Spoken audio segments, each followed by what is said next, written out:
नमस्कार। इससे पहले कि आप इस किताब में खो जाएं, मेरे चैनल बुकज़िला को लाइक, सब्सक्राइब और शेयर कर दीजिए ताकि मुझे लगातार प्रोत्साहन मिलता रहे और आपके लिए नई नई किताबें पढ़ने के लिए मिलें। धन्यवाद। Hello friends, the key to success. लेखक रसेल एच कॉर्नवेल। प्रस्तावना। लोग सोच रहे हैं, लेकिन वे इससे कहीं अधिक ज़्यादा सोच सकते हैं। गृहिणी मांस, सब्जियों और तरल पदार्थों में गर्मी के कारण होने वाले रासायनिक परिवर्तनों के बारे में सोच रही है। नाविक समुद्र के पानी में सोने के बारे में सोच रहा है। सैनिक धुआं रहित पाउडर और मफल्ड गन के बारे में सोचता है। पोखर लोहे के निचोड़ने पर वाले और बिजली की भट्टियों पर ध्यान लगाता है। किसान पौधों के जीवन में लूथर बर्बैंक के जादुई संयोजनों की प्रशंसा करता है। स्कूल लड़की अपनी पेंसिल की संरचना की जांच करती है और लेखन पत्र का विश्लेषण करती है। शिक्षक पहले मनोविज्ञान का अध्ययन करता है। उपदेशक उस जीवन के बारे में अधिक समझता है जो अभी है। व्यापारी और निर्माता मांग पर अधिक ध्यान देते हैं। हाँ, हम सब सोच रहे हैं, लेकिन हम अभी भी बहुत दूर की सोच रहे हैं। यहाँ तक कि जिस प्रिज्म से हम तारों को देखते हैं वह भी आंखों के पास है। दंत चिकित्सक अन्य भी आंखों के पास है। दंत चिकित्सक अन्य लोगों के दांतों के बारे में बहुत अधिक सोच रहा है। यह पुस्तक लोगों को अपनी आंखों में देखने के लिए, अपनी गोद में सोना लेने के लिए, अपने स्वयं के दिल की शिक्षा के तहत शरीर रचना का अध्ययन करने के लिए प्रेरित करने के लिए भेजी गई है। व्यक्ति अपने स्वयं के नाखूनों का ध्यान करके महान ज्ञान अर्जित कर सकता है और भाग्य सुरक्षित कर सकता है। यह पाठ सीखने में सबसे आसान लगता है और इसलिए सबसे कठिन है। व्याख्यान द सिल्वर क्राउन, जिसे लेखक 50 वर्षों से विभिन्न रूपों में दे रहा है, इस सामान्य विषय पर एक पत्ते की आशुलिपित रिपोर्ट से मुद्रित है। यह सब एक साथ एक व्याख्यान के रूप में नहीं मिलेगा, क्योंकि यह पुस्तक कई अलग अलग तरीकों पर और सुझाव देने का प्रयास है, जिसमें विषय का इलाज किया गया है और व्याख्यान समय समय पर चित्रों में विभिन्न होता है। व्याख्यान कान को संबंधित किया गया था। यह सत्य जो व्याख्यान को बढ़ाता है आंख को संबोधित है। फिलाडेल्फिया के प्रोफेसर जेम्स एफ विलिस द्वारा इन पृष्ठों को तैयार करने में मेरी बहुत सहायता की गई है और कभी कभी इसे हटा दिया गया है। उसे आशीर्वाद दो। मेरी आशा इस माध्यम से उससे भी बड़े दर्शकों तक पहुंचने की है, जिसने पिछले 35 वर्षों में कई बार यहाँ तक कुछ बातें सुनी हैं। हम पाठक को कुछ भी देने या बेचने की उम्मीद नहीं करते हैं, उसके पास पहले से ही काफ़ी है। लेकिन कई मुंह में रोटी के लिए भूखे हैं, वे इसे बाहर थूकते हैं और भोजन के लिए रोते हैं। मनुष्य एक अजीब संग्रह है, लेकिन उन्हें अधिक ठीक और कहीं अधिक कुशलता से सोचने के लिए प्रेरित किया जा सकता है। इस पुस्तक को निकट अवलोकन और अधिक कुशल जीवन जीने के लिए सहायता के रूप में भेजा गया है। Russell H Cornwell. अध्याय 1। अवलोकन, सफलता की कुंजी। वर्षों पहले हम भारत में गंगा नदी के ऊपर गए थे। मैं तब एक यात्रा संवाददाता था और हम उत्तरी भारत में पवित्र शहर अरगरा आगरा गए। वहां से ताजमहल जा रहे थे। फिर हमने भारत के महान मुगल अक्का के ग्रीष्मकालीन घर का दौरा करने के लिए हमें देश भर में 22 मील ले जाने के लिए एक बैल टीम को किराए पे लिया। वह एक अद्भुत लेकिन मृत शहर है। मुझे इस बात का कभी अफसोस नहीं हुआ कि मैंने इस देश की यात्रा की। मैंने जो देखा और सुना, उसने मुझे एक ऐसी कहानी से रूबरू कराया जो मैंने कभी प्रिंट में नहीं देखी। हार्पर पत्रिका ने हाल ही में शहर पर एक सचित्र लेख प्रकाशित किया है, ताकि यदि आप सुरक्षित हैं फुटेपोर सिकरी में, आपको उस अद्भुत मृत शहर का लेखा जोखा मिल सकता है। जैसा कि हमें उन इमारतों के चारों ओर दिखाया जा रहा था, पूर्वी विद्या से भरी पुरानी गाइड ने हमें उस जगह के प्राचीन इतिहास से जुड़ी एक परंपरा के बारे में बताया, जिसने मुझे उन व्यवहारिक विचारों के उदाहरण के रूप में अक्सर सेवा दी है,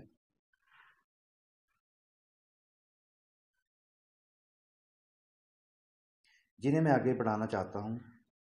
मैंने इसे शॉर्ट हैंड के हैंड ट्रैक्स में लिखा था, जिसे अब समझना मुश्किल है, लेकिन मुझे कहानी अच्छी तरह याद है। उन्होंने कहा कि महान मुगल ने इसे खरीदने से पहले उस स्थान पर एक सुंदर महल था। वह पिछला महल पारंपरिक कहानी का दृश्य था। महल में एक सिंहासन कक्ष था और उस कमरे के शीर्ष पर एक उठा हुआ मंच था और मंच पर जले हुए सोने का सिंहासन रखा गया था। सिंहासन के बगल में एक आसन था जिस पर चांदी का अद्भुत मुकुट टिका हुआ था, जिसे सम्राट ने तब पहना था जब उसका वचन वास्तविक कानून होना था। अन्य समय में वह एक सामान्य नागरिक से अधिक नहीं थे, परंतु जब उसने वह मुकुट ग्रहण किया जो चांदी का बना था, क्योंकि उस समय चांदी की कीमत सोने से कहीं अधिक थी, तो उसका आदेश मादियों और फारसियों की व्याख्या के समान रूप था। गाइड ने कहा कि जब उस देश पर कई वर्षों तक शासन करने वाले बूढ़े राजा की मृत्यु हुई तो वह था उत्तराधिकारियों के बिना उस सिंहासन का दावा करने और चांदी के मुकुट को पहनने के लिए किसी व्यक्ति को नहीं छोड़ना। राजाओं के दैवीय अधिकार में विश्वास रखने वाले लोग किसी भी ऐसे व्यक्ति को शासन करने के लिए स्वीकार करने के लिए तैयार नहीं थे जो शाही वंश में पैदा नहीं हुआ था। उन्होंने किसी उत्तराधिकारी दिवंगत राजा के किसी रिश्तेदार की तलाश में 12 साल बर्बाद कर दिए। अंत में लोग अराजकता में डूब गए, व्यापार बंद हो गया, अकाल पूरे देश में फैल गया और पीड़ित लोगों ने ज्योतिषियों और उनके पुजारियों को राजा को खोजने के लिए बुलाया। ज्योतिषी जो तब सितारों की पूजा करते थे उस सिंहासन कक्ष में मिले और अपने जिज्ञासु चार्ट से परामर्श करते हुए सितारों से पूछा, हमें अपने राजा का उत्तराधिकारी कहाँ मिलेगा?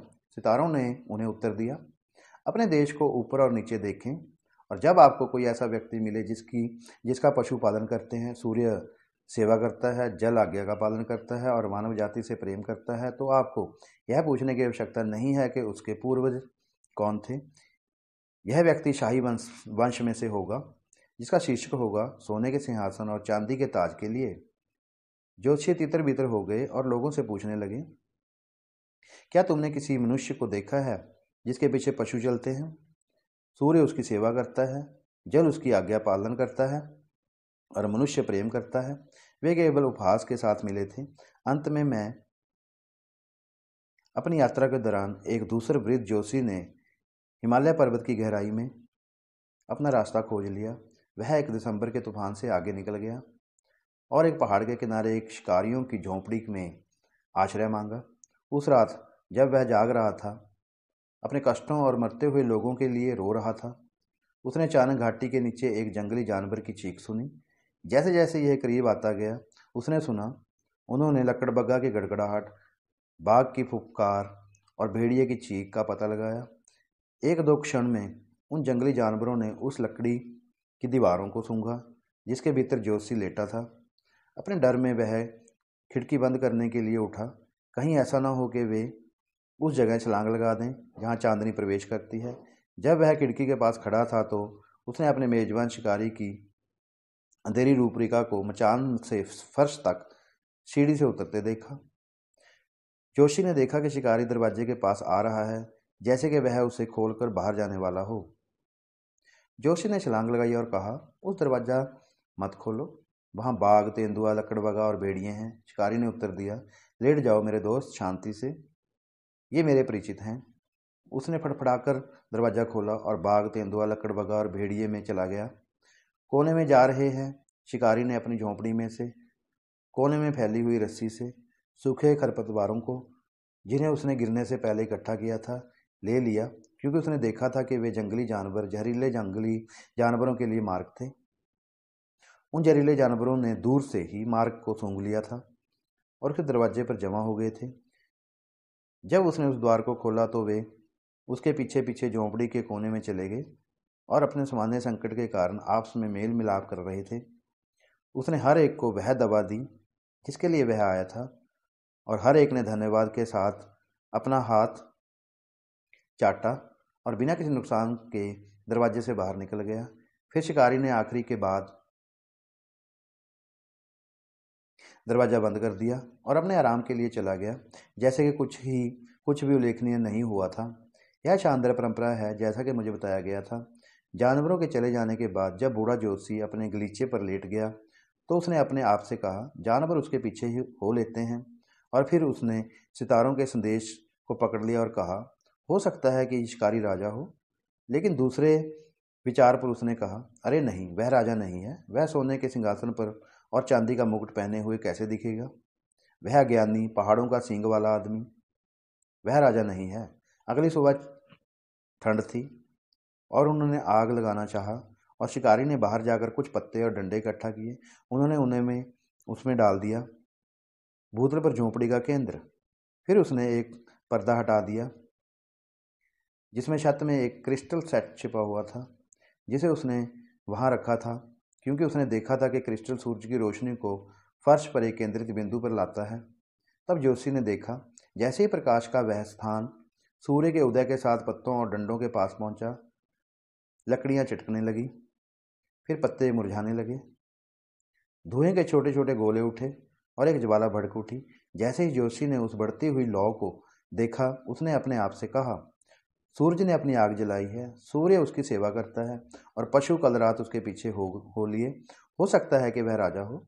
लेकिन दूसरे विचार पर उसने फिर से खुद से कहा, ओह, वह राजा नहीं है, क्योंकि मैं अपनी विरासत में मिली कुलीनता के साथ, अपनी सारी संपत्ति, खेती और शिक्षा के साथ एक ऐसे राज्य के सामान्य नागरिक के रूप में कैसे देखूंगा जिसमें यह अगानी राजा था। मेरे होने की संभावना कहीं अधिक है। थोड़ी देर बाद जोशी ने पीछे पीने के लिए पानी चाहा और उसने शिकारी को आवेदन दिया और शिकारी ने कहा, घाटी में एक झरना है जहां मैं पीता हूं। तो नीचे बसंत तक जोशी चला गया, परंतु आंधी बह गई और छिछले जल को ऐसा हिलाया कि वह पी ना सका और वह चला गया वापस और उस गंदे पानी की शिकायत की। शिकारी ने कहा, क्या वह बसंत विद्रोही है? मैं इसे सब सिखाऊंगा। अपनी झोंपड़ी के दूसरे कोने में जाकर उसने तेल की एक शीशी उतारी जिसे उसने खुद इकट्ठा किया था और तेल की शीशी के साथ झरने के पास जाकर अपनी पानी पर तेल गिरा दिया। बेशक बसंत की सतह शांत सुंदरता बन गई। जैसे ही जोशियों ने अपने चमकते हुए कटोरे को चमकती धारा में डुबोया और उसके ठंडे मसौदे में भाग लिया, उसने अपने भीतर इस गवाही को महसूस किया, यह राजा है क्योंकि जल उसकी आज्ञा का पालन करता है। लेकिन फिर से वह झिझका और कहा, मुझे आशा है कि वह राजा नहीं है। अगले दिन वे पहाड़ों पर चढ़ गए और वहां एक बांध था जो एक घाटी के ऊपर पानी का एक बड़ा जलाशय था। जोशी ने कहा, यहाँ बिना चक्की वाला बांध क्यों है? और शिकारी ने कहा, कुछ साल पहले मैं मैदानी इलाकों में था और लोग पानी के लिए मर रहे थे। मेरे दिल की सहानुभूति पीड़ित और मरती हुई मानवता के लिए निकली और जब मैं यहाँ वापस आया तो मैंने देखा। मैं इस कहानी में यहीं रुक जाता हूँ और इस वाक्यांश पर जोर देता हूँ। उन्होंने कहा, जब मैं यहाँ वापस आया तो मैंने देखा। यह चूक रहस्य है सफलता की। मैं तुम्हें खुश देखना चाहता हूँ। मैं चाहता हूँ कि आप परमेश्वर और मनुष्य की शक्तिशाली सेना बने। मैं चाहता हूँ कि आपके पास अच्छे घर और बढ़िया पुस्तकालय और निवेशित धन हो और यहाँ उनके लिए एकमात्र खुली सड़क है। इस सड़क से केवल महान सफलता हासिल करने वाले केवल पुरुष ही यात्रा करते हैं। शिकारी ने कहा, जब मैं यहाँ वापस आया तो मैंने देखा कि पहाड़ के किनारे एक बोल्डर लटक रहा था। मैंने देखा कि इससे आसानी से हटाया जा सकता है और मैंने देखा कि यह एक बांध के लिए संकरी घाटी के लिए में एक उत्कृष्ट लंगर बन जाएगा। मैंने देखा कि यहाँ एक छोटा बांध पहाड़ में पानी के एक बड़े शरीर को रोक देगा। मैंने बोल्डर को गिरने दिया, बांध के लिए भर दिया और पानी इकट्ठा किया। अब हर गर्म पानी के दिन मैं बाहर आता हूँ और थोड़ा और खोदता हूँ बांध, और इस प्रकार गर्म मौसम के दौरान नदी में पानी बहता रहता है। फिर जब गिरावट आती है तो मैं बांध को फिर से भर देता हूँ और अगले साल की पूर्ति के लिए पानी इकट्ठा करता हूँ। जब जोशी ने सुना कि वह शिकारी के पास गया और कहा, क्या मैदानी इलाकों में मानव जाति को पता है कि आप उनके दाता हैं?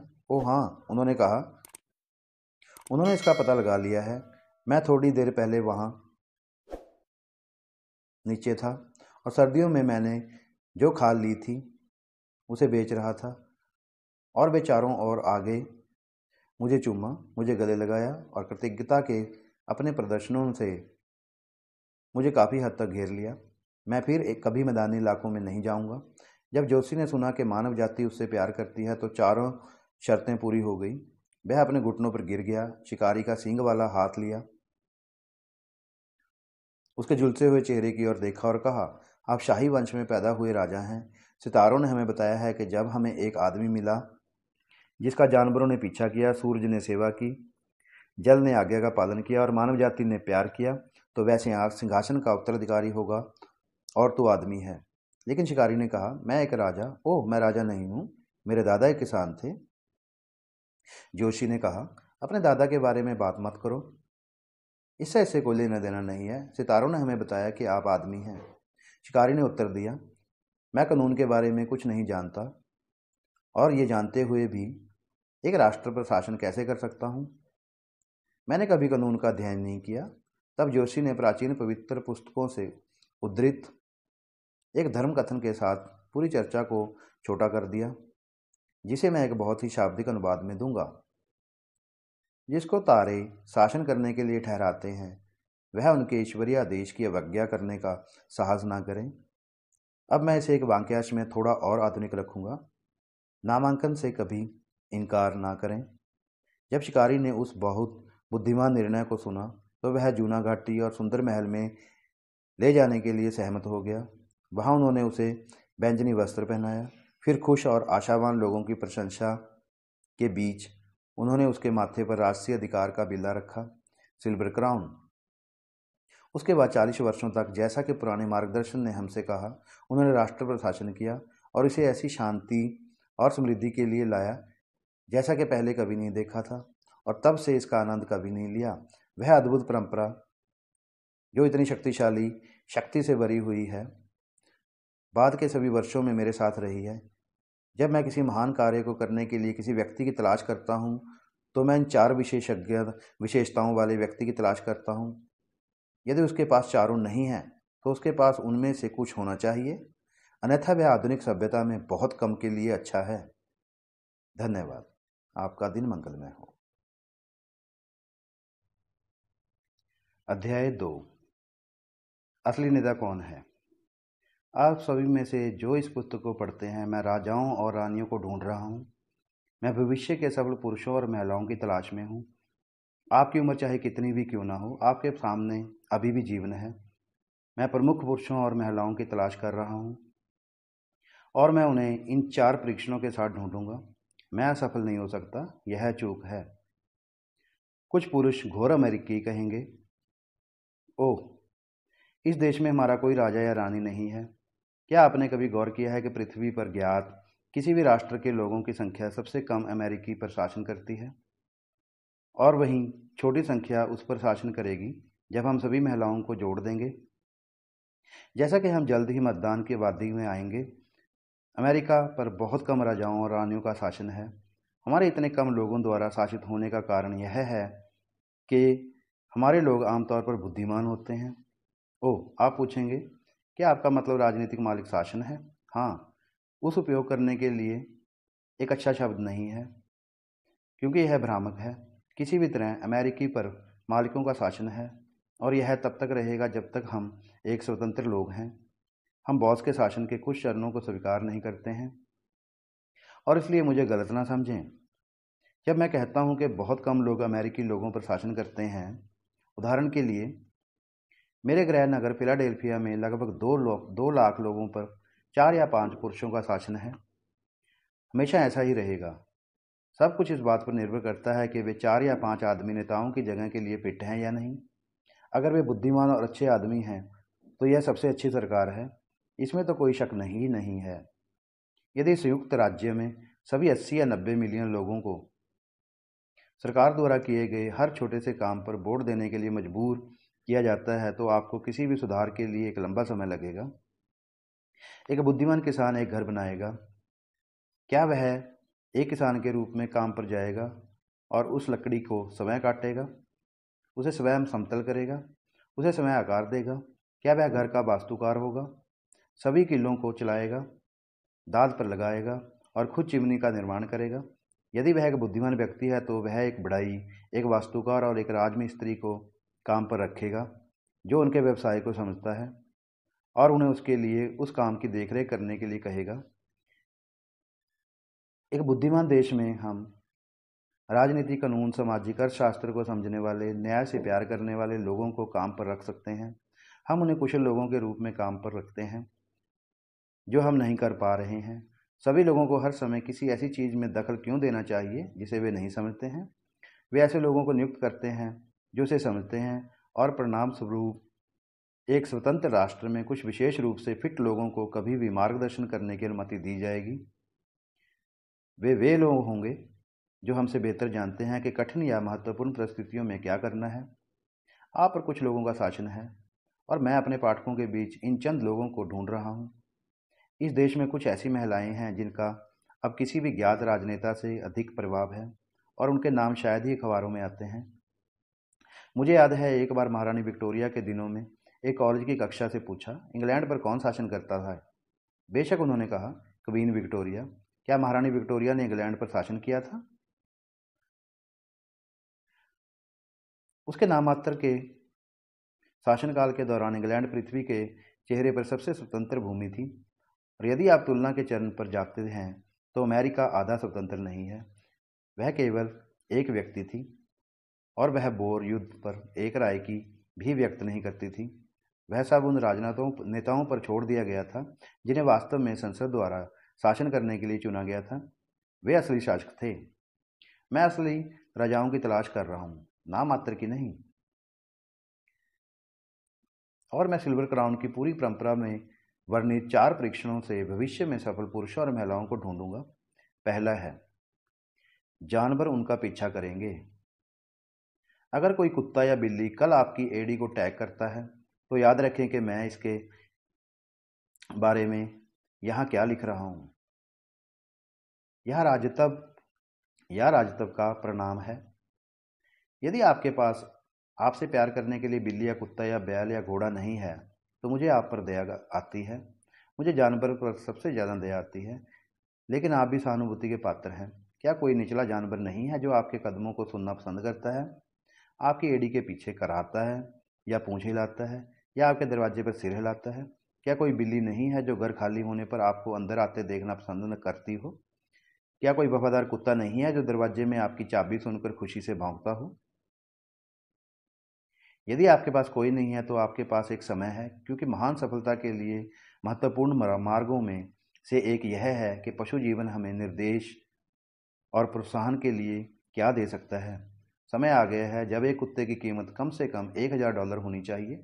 समय आ गया है जब एक घोड़ा जो अब 2:05 या 2:06 में 1 मील की दूरी तय करता है, उसे 55 सेकंड में 1 मील चलना चाहिए। यह वैज्ञानिक रूप से संभव है। अब यहाँ है आपके डीकन और आपके बुजुर्ग और आपके क्लास डीलर्स कि आपके शहर में कोई घोड़ा नहीं है जो 55 सेकंड में 1 मील चल सके। हो, कुछ अच्छे पवित्र भाई कहते हैं, मैं घूमने फिरने वाले घोड़ों पर कोई ध्यान नहीं देता। मैं उन पर समय बिताने के लिए बहुत धार्मिक हूँ। ऐसा क्यों? घुमंतू घोड़ा किसे बनाया और यह किसने बनाया? उसका वर्णन करने के लिए अयूब की पुस्तक में पृथ्वी पर सबसे सुरमय भाषा का प्रयोग किसने किया? क्या आपके पास कभी घूमने वाला घोड़ा था? क्या आपने कभी किसी सुंदर जानवर को इतना अच्छा खिलाया, इतनी अच्छी तरह से देखभाल करते हुए देखा? उस रेखा पर कांपते हुए उसके आयल कांपते हैं, उसकी आंखें चमक रही हैं, उसके नथुने फैल रहे हैं, और छलांग के लिए उसका सारा सतर्क है। और क्या आपने शॉट सुना और उसे जाते देखा? यदि आपने उसे प्यार किया और प्यार नहीं किया तो आपको चर्च से बाहर कर दिया जाना चाहिए। वह समय आ गया है जब एक घोड़ा विश्वविद्यालय की तरह उपयोगी हो सकता है। येल विश्वविद्यालय में एक दिन मैंने विज्ञान के एक प्रोफेसर को उन लड़कों को यह कहते हुए सुना कि एक घोड़े के शरीर के भीतर जीवन की गतिविधियों से लगातार इतनी बिजली उत्पन्न होती है कि अगर उस बिजली को केंद्रित किया जा सकता है और एक निश्चित बिंदु पर रखा जा सकता है, एक घोड़ा स्थिर खड़ा रह सकता है और एक 40 अश्व शक्ति विद्युत इंजन चला सकता है। वह इससे भी आगे गए और कहा, एक आदमी के पास अपने जीवित शरीर के भीतर पर्याप्त लगातार उत्पन्न होता है बिजली को, जो अगर इसे एक बिंदु पर लाया जाता है तो वह अभी भी खड़ा हो सकता है। आखिरकार उन आवारा लोगों के लिए उपयोग होने जा रहा है जो कोनों पर खड़े होकर धूम्रपान करते हैं। यूरोप में कुछ साल पहले एक सिलाई मशीन का आविष्कार किया गया था, जिस पर एक महिला अपने नंगे पैर रखती थी और उसके विद्युत बलों ने मशीन शुरू कर दी थी। यह शक्ति अभी तक मशीन को इतनी मजबूत नहीं चलाती है कि असली सिलाई के लिए सुई को मजबूत कर सके। एक ही सवाल है कि उस महिला की अधिक से अधिक बिजली मशीन के माध्यम से प्राप्त की जाए और अधिक से अधिक शक्ति प्राप्त की जाए। फिर यदि एक युवक एक मूल्यवान पत्नी चाहता है तो उसे बिजली से भरी से शादी करनी चाहिए। वह समय बहुत निकट है जब संसार की सारी प्रेरक शक्ति पशु जीवन से सुसज्जित हो सकती है। जब वे एक कदम आगे बढ़ेंगे तो सबसे बड़े हवाई पोत ऊपर जाएंगे और अपने साथ एक लैप डॉग ले जाएंगे। हवाई पोत को ना कोयले की, ना तेल की, बल्कि उस गोद वाले कुत्ते की विद्युत शक्ति की आवश्यकता होगी। और अगर वे उस कुत्ते को खिलाने के लिए पर्याप्त मात्रा में ले जाते हैं तो वह मोटर चलाने की शक्ति प्रदान करेगा। हवा के बड़े ऊंचे समुद्र लैप डॉग्स द्वारा चलाई जाने वाली मशीनों या समय एविएटर की बिजली से भर जाएंगे। यह इतना दूर नहीं है जितना आप में से कई मान सकते हैं, और यह इस समय का बहुत आवश्यक सुधार है। युद्ध के उद्देश्य के लिए इतना नहीं जितना कि शांति के लिए। समय आ गया है जब एक बूढ़ी मुर्गी दुनिया की महान प्रशिक्षक बन सकती है। मैं अपने बच्चों को एक बूढ़ी मुर्गी के पास भेजना पसंद करूंगा, बजाय इसके कि मैंने अपने जीवन में कभी किसी प्रोफेसर को देखा हो। वह पुरानी बोली जो आपके दरवाजे के चारों ओर क्रोंच करती है, या जो आपके बाड़ के बगल में चिपक जाती है, या आपके फूल तोड़ती है। पृथ्वी के चेहरे पर किसी भी वैज्ञानिक प्रोफेसर की तुलना में कुछ चीज़ें अधिक जानती है।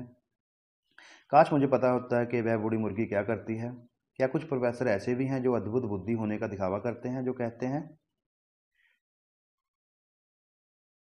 मैंने लिप्सी या ऑक्सफोर्ड या हार्वर्ड से स्नातक किया है और मेरे पास मुर्गी को देखने का समय नहीं है, मुर्गी को नोटिस करने का समय नहीं है। मेरे दोस्त, क्या तुमने कभी उससे बात करने की कोशिश की है? नहीं, मैंने नहीं किया।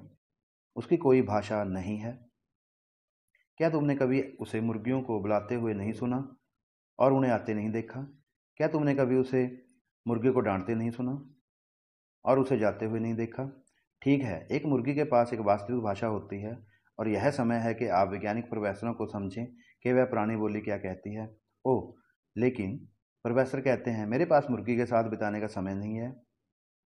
वे हर समय जगह के आसपास रहते हैं, लेकिन मैं कभी कोई विशेष नोटिस नहीं लेता उनमें से। मैं दुनिया की बड़ी चीज़ों का अध्ययन कर रहा हूँ। क्या तुम मेरे अध्ययन में 1 मिनट भी नहीं आओगे प्रोफेसर, और मुझे तुम्हारी जांच करने दो? तुमने काफ़ी देर तक लड़कों की जांच की है, अब मैं तुम्हारी जांच करूंगा। विज्ञान के बारे में जो कुछ भी आप जानते हैं और अब तक किए गए सभी वैज्ञानिक अनुप्रयोगों और कभी भी उपयोग किए जाने वाले सभी उपकरणों को लाओ। दुनिया ने कभी भी रसायन शास्त्र की खोज की है। आओ और अपने हाथ में एक कबूतर का अंडा, सिर्फ अंडा ले लो। अब प्रोफेसर, क्या आप उस व्यक्ति को बताएंगे कि इस पुस्तक को पढ़ रहा है, इस अंडे में अब भविष्य के पक्षी का धड़कता दिल कहाँ है? क्या आप बता सकते हैं कि ये कहाँ है? अरे नहीं, मैं यह नहीं बता सकता। मैं आपको अंडे की केमिस्ट्री बता सकता हूँ। नहीं, मैं उसकी तलाश नहीं कर रहा हूँ, मैं अंडे के डिजाइन की तलाश कर रहा हूँ। मैं रसायन विज्ञान की किसी भी चीज़ से अधिक दिव्य रहस्यमयी चीज़ की तलाश कर रहा हूँ। अब प्रोफेसर, क्या आप मुझे बताएंगे कि उस अंडे में बोनी फ्रेम कहाँ है? अगला दिखाई देगा? नहीं, मैं आपको यह नहीं बता सकता। चमकती हुई छाती कहाँ है और पंख कहाँ है जो सूर्य के आने पर उसका स्वागत करेंगे? कोई भी आदमी यह नहीं बता सकता, प्रोफेसर कहते हैं। प्रोफेसर बिल्कुल सही है, यह अभी नहीं बताया जा सकता। फिर भी उस अंडे में सबसे बड़ी वैज्ञानिक समस्या है जिसे दुनिया अब तक जूझ रही है, जीवन की शुरुआत और ईश्वर प्रदत्त डिजाइन। उस अंडे में जीवन का रहस्य है। प्रोफेसर, मुझे बताओ कि यह जीवन कहाँ से शुरू होता है? प्रोफेसर कहते हैं, कोई भी आदमी इस तरह के सवालों का जवाब नहीं दे सकता। फिर जब तक हम जवाब नहीं दे सकते, हमें हर बार एक सैटिंग मुर्गी से मिलने पर अपनी टोपी उतारनी चाहिए, क्योंकि वह बूढ़ी बोली वृत्ति से हम में से किसी से भी अधिक उसके बारे में जानती है। वह प्रत्यक्ष रूप से ईश्वर से अपने सहज स्वभाव के माध्यम से जीवन की शुरुआत के बारे में कुछ ऐसा जानती है जिसे हम अभी तक नहीं समझ सकते। पिछली बार जब मैंने मैसाचुसेट्स के महान कवि डॉक्टर ओलिवर वेंडल होम्स को देखा तो उन्होंने मुझे अपने पिछवाड़े में बाहर जाकर अपनी मुर्गियों को देखने के लिए कहा। उन्होंने मुझसे कहा कि वे उनके नामों पर जवाब देंगे, लेकिन यह पता चला कि वे हमारे बच्चे की तरह हैं और कंपनी के सामने नहीं दिखाएंगे। लेकिन मुझे इसमें कोई संदेह नहीं है कि उन छोटी मुर्गियों ने अभी भी मुर्गी के साथ उनके अलग अलग नामों का जवाब दिया था जब वह अकेले उन्हें बुलाती थी। मुझे यकीन है कि महान व्यक्ति मुर्गी और मुर्गियों को पूरी तरह से समझते थे, जैसे डार्विन ने कबूतरों को समझा था। विज्ञान के लिए यह एक अद्भुत बात थी कि होम्स और डार्विन जैसे पुरुष इससे बहुत कुछ सीख सकते थे। यह मुझे डॉक्टर होम्स के समय के जीवन में एक वर्तमान घटना की याद दिलाता है। हालांकि आत्मकथाओं ने इस पर ध्यान नहीं दिया है। वह और मिस्टर लॉन्गफेलो बहुत घनिष्ठ मित्र थे। वे हमेशा दो लड़कों की तरह एक दूसरे का मजाक उड़ाते थे। जब भी मिलते थे हमेशा खेलते रहते थे। ऐसा नहीं था। ऐसा कहा जाता है कि एक दिन डॉक्टर होम्स ने मिस्टर लॉन्गफेलो को मैसाचुसेट्स के ब्रिजवाटर में पोल्ट्री शो में जाने के लिए कहा। वह गया। उन्हें मुर्गियों में बहुत दिलचस्पी थी। वे दो महान कवि पोल्ट्री शो के लिए नीचे गए और जैसे ही वे मुर्गियों और मुर्गियों के प्रदर्शन के बीच मध्य मार्ग में चले गए, वे एक बड़े पोस्टर पर आए जिस पर एक मुर्गे की तस्वीर थी। उसने अपने पंख फैलाए और मुंह खुला रखा, बहुत सी छोटी मुर्गियों को भाषण दे रहा था। यह इतनी अनोखी तस्वीर थी कि मिस्टर लॉन्गफेलो ने डॉक्टर होम्स का ध्यान इस ओर खींचा और कहा, वहाँ आप मुर्गियों से प्यार करते हैं, आप उन्हें समझते हैं। आपको क्या लगता है कि एक मुर्गा क्या कहता है जब वह मुर्गियों को भाषण देता है? वे आगे बढ़ते गए और डॉक्टर होम्स इसका ध्यान कर रहे थे। अंत में वह मुड़ा और कहा, जाओ, मैं तुम्हें पकड़ लूँगा। वह उस पोस्टर पर वापस चला गया, एक कुर्सी पर खड़ा हो गया, ऊपर से टैक्स ले लिया, विज्ञापन में बदल गया ऊपर चित्र के ऊपर, और फिर अपनी पेंसिल ली और मुर्गों के बिल से एक रेखा खींची जो उस भाषण को ऊपर तक बना रही थी। वहां उसने वही लिखा जो उसे लगा कि मुर्गा उन मुर्गियों से कह रहा है। उनका कहना है कि उन्होंने इसमें एक भी लाइन या शब्द का सुधार नहीं किया। फिर वे मिस्टर लॉन्गफेलो के पीछे गए और पोस्टर देखने के लिए महान कवि को वापस ले आए।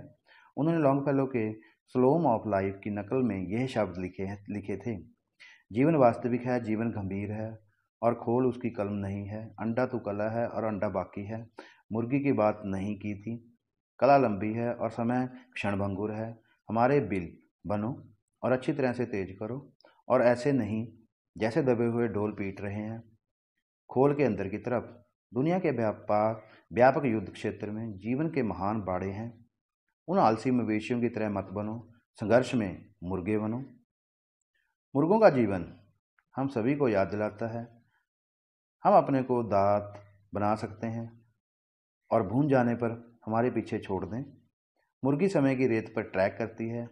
मुर्गी ट्रैक करती है कि शायद दूसरा बारिश में गिरते मुर्गे कुछ लाचार और मुर्गी चोटी भाई जब वह देखेगा तो फिर बांग देगा। पशु जीवन हमारे लिए बहुत कुछ कर सकता है यदि हम इसका अध्ययन करें। अपने घरों में, गलियों में, हम जहाँ भी हों इसका प्रतिदिन ध्यान करें। धन्यवाद। आपका दिन मंगलमय हो।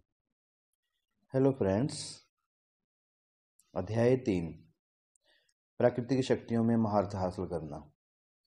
विज्ञान द्वारा यह प्रदर्शित किया गया है कि सभी प्रकार के पशु जीवन की मानसिकता और स्वभाव उनके खाने से बहुत प्रभावित होते हैं।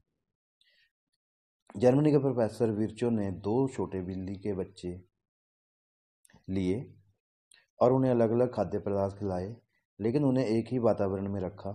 3 महीने के बाद वह अंदर गया और उन छोटे बिल्ली के बच्चों में से एक पर अपनी उंगली डाल दी और यह अपनी पीठ पर चिपक गया और थूक और खरोंच और खून खींच लिया। यह बर्बर था। उसने अपनी उंगली दूसरी बिल्ली के बच्चे को दी, दूसरे भोजन को खिलाया और यह उसकी उंगली से रगड़ गया और घरेलू शांति की सारी सुंदरता के साथ शुद्ध हो गया। बिल्ली के बच्चे में क्या अंतर था?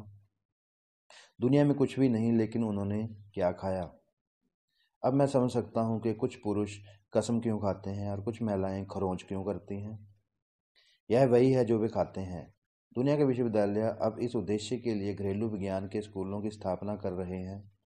लोगों को पाचन के रसायन और खाना पकाने के रसायन को समझने के लिए प्रशिक्षण देना। ओह, बेहतर रसोइये की सख्त जरूरत है। फिर भी फैशनेबल अभिजात अमेरिकी महिला सोचती है कि एक पाई या हलवा पकाना या आलू उबालना उसकी गरिमा के नीचे है। यह कितनी छोटी दृष्टि है।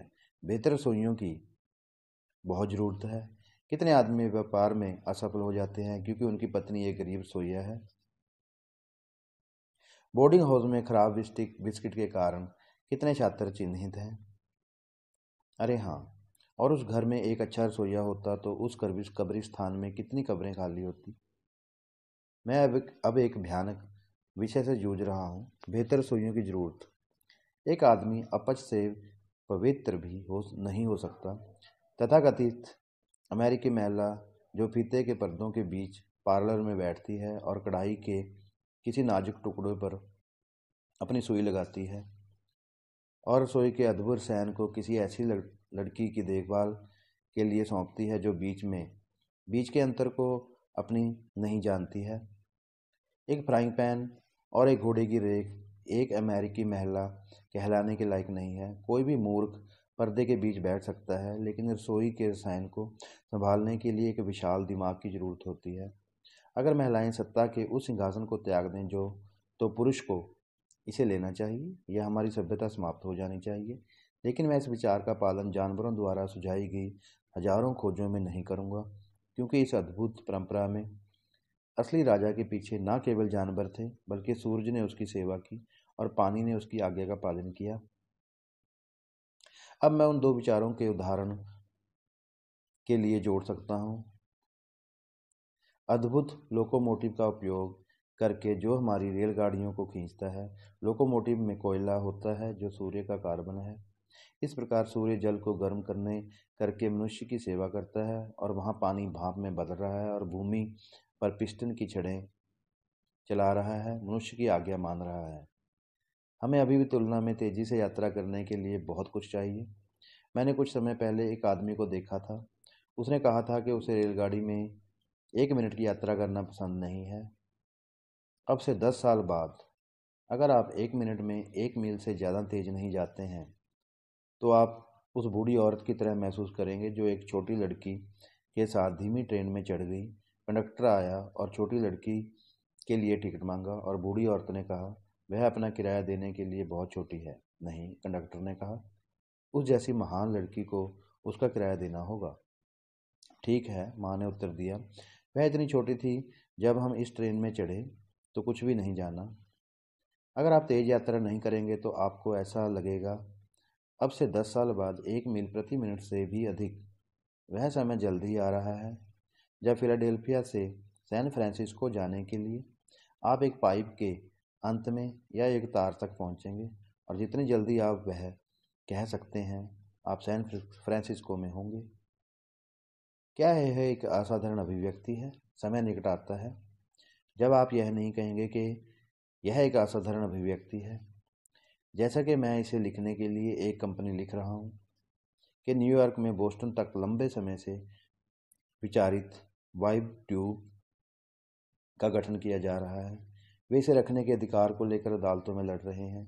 जब वे इसे पूरा कर लेंगे तो आप न्यूयॉर्क के अंत में एक 100 वजन का सामान रख सकते हैं और यह संभवतः बोस्टन में 1 मिनट और 28 सेकंड में उतरेगा।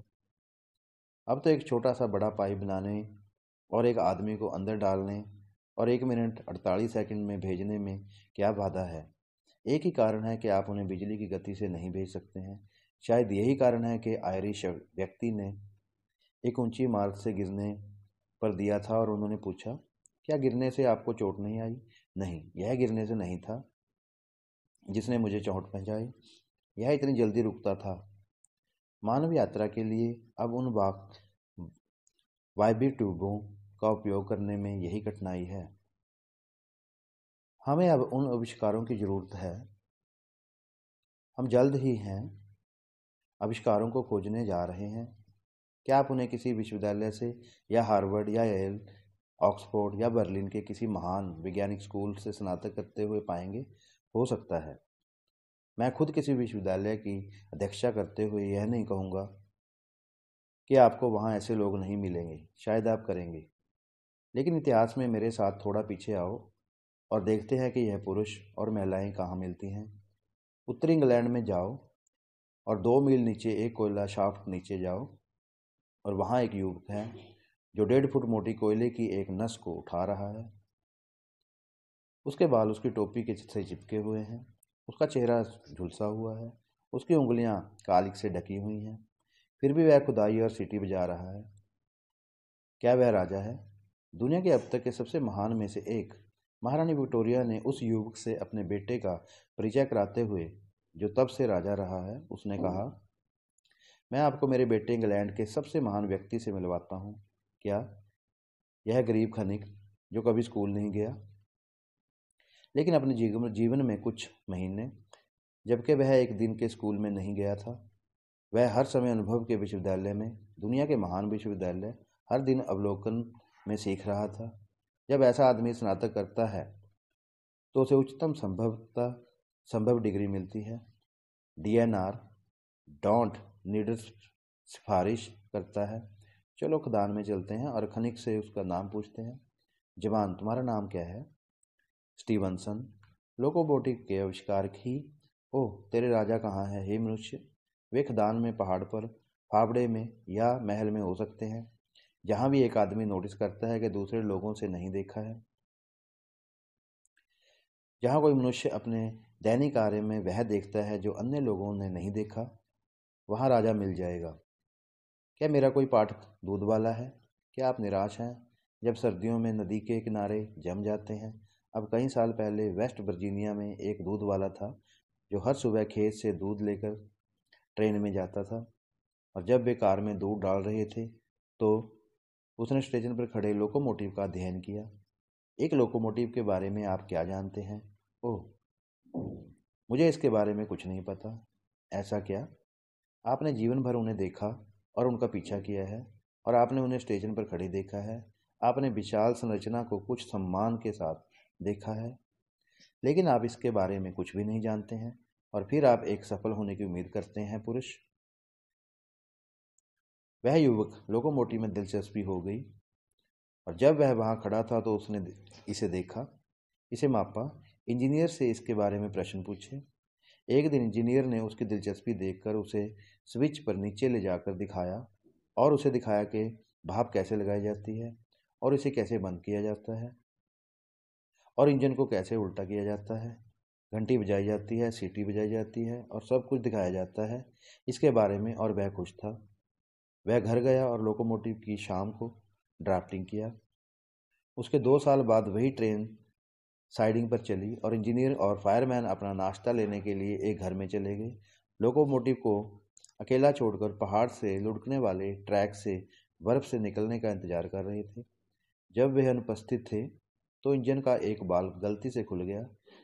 इसने पिस्टन को चालू कर दिया और इंजन ने ट्रेन को मुख्य ट्रैक पर खींचना शुरू कर दिया, और फिर यह पूरी गति से भयभीत ग्रेड से नीचे जाने लगा। ब्रेकमैन पीछे के प्लेटफार्म पर चला गया। ट्रेन को धीमा करने के लिए व्हील ब्रेक को पकड़ लिया। जब उसने पहाड़ी की चोटी पर इंजीनियर और फायरमैन को अपनी बाहों में झूलते देखा, जैसे कि कुछ भयानक हुआ है, तो ब्रेकमैन चिल्लाया, वहाँ इंजीनियर और फायरमैन हैं, वे दोनों ऊपर हैं, हम सब मारे जाएंगे। लोग बेहोश हो गए हैं, और चीख पुकार मच गई, और रोना दूसरी कार तक गया, और फिर बैगेज कार तक, और वह दूध वाला वहाँ था। वह छलांग लगाने के लिए बगल के दरवाजे पर दौड़ा, लेकिन उसने देखा कि यह निश्चित मौत होगी। फिर बैगेज मैन की मदद से वह टेंडर पर चढ़ गया, इंजीनियर के घर पहुंचा, और धुएं में लीवर के लिए चारों ओर महसूस किया। जब उसे पता चला तो उसने उसे घर दबा दिया, फिर इंजन को उल्टा दिया। यह एक आश्चर्य की बात थी कि उन सिलेंडर सिरों को पकड़ रखा था, लेकिन एक भयानक दरार के साथ ड्राइविंग के पहिए ट्रैक पर रुक गए। बर्फ के माध्यम से आग लग गई, क्योंकि वे चल रही ट्रेन के खिलाफ वापस लौटने लगे। गति अभी भी इससे आगे बढ़ा रही थी। इसने ट्रेन को तब तक हिलाया जब तक कि कांच का एक एक शीशा नहीं टूट गया। जब यह रुका तो यात्री की यह पता लगाने के लिए बाहर निकलने के ट्रेन को कैसे रोकना और किसने रोका। उन्होंने पाया कि इस युवक ने ऐसा किया है और उनकी जान बचाई। रेल कंपनी में एक शोधकार लगभग 80 वर्ष का एक बूढ़ा व्यक्ति ट्रेन में था। वह उस रात शेयरधारकों की बैठक में गया और उस ट्रेन में अपने बाल बाल बचे होने की कहानी सुनाई। तब से वह दूध वाला दुनिया के सबसे अमीर रेल मार्ग मालिकों में से एक रहा है। आपको यह लगता है, या आपको क्या लगता है कि एक ही समय में उसी के पास जाने वाले अन्य दूध वालों का क्या हुआ है? जगह ले ली और मंच के किनारे पर बैठ गए और अपने पैरों को घुमाया।